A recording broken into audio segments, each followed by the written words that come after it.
1. Pupuk. Sekitar 80% amonia yang diproduksi industri digunakan sebagai pupuk. 2. Pembersih. Amonia yang dilarutkan dalam air dapat digunakan sebagai pembersih alat rumah tangga. 3. Obat-obatan. Amonia digunakan dalam produksi obat-obatan seperti spiritus amonia aromatik yang digunakan untuk mencegah atau mengobati pingsan. 4. Bahan baku industri. Amonia digunakan dalam pembuatan plastik, bahan peledak, tekstil, pestisida, pewarna, dan bahan kimia lainnya. 5. Pengolahan air. Amonia digunakan untuk memurnikan pasokan air dan pengolahan air limbah. Tuliskan reaksi pembuatan amonia dengan proses Haber-Bosch. Reaksi pembuatan amonia dengan proses Haber-Bosch adalah 1 mol nitrogen gas bereaksi dengan 3 mol hidrogen gas membentuk 2 mol amonia gas. Jelaskan cara memperoleh amonia dengan jumlah yang banyak, namun efektif dan efisien dengan proses Haber-Bosch. Berdasarkan prinsip kesetimbangan, kondisi yang menguntungkan untuk ketuntasan reaksi ke kanan pembentukan NH3 adalah suhu rendah dan tekanan tinggi. Proses Haber-Bosch semula dilangsungkan pada suhu sekitar 500 derajat Celcius dan tekanan sekitar 150-350 atm dengan katalisator.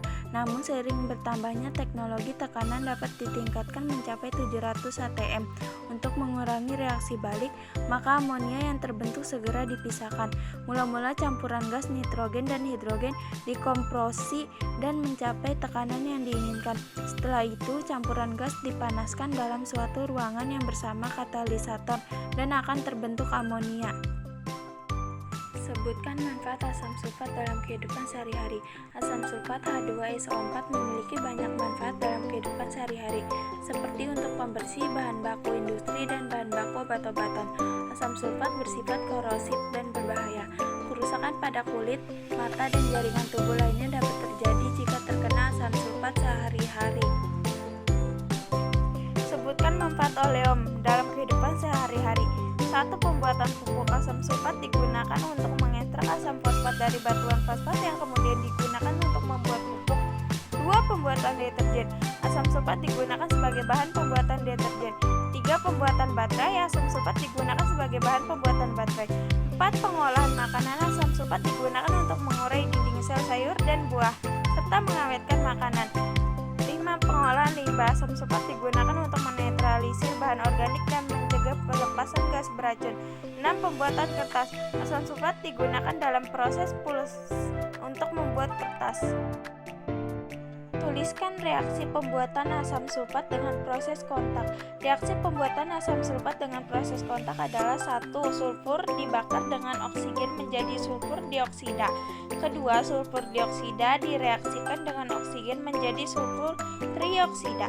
Ketiga, sulfur trioksida direaksikan dengan asam sulfat pekat menjadi asam disulfat atau asam triosulfat.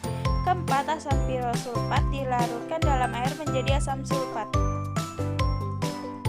Jelaskan cara memperoleh asam sulfat yang efektif dan efisien. Memperoleh asam sulfat yang efektif dan efisien. Reaksi kesetimbangan yang terjadi pada tahap kedua proses kontak. Proses pengubahan menjadi perlu diperhatikan dengan memperhatikan asas Le-Chatelier. Misalnya mereaksikan SO3 dengan asam sulfat. Persamaan reaksi sebagai berikut.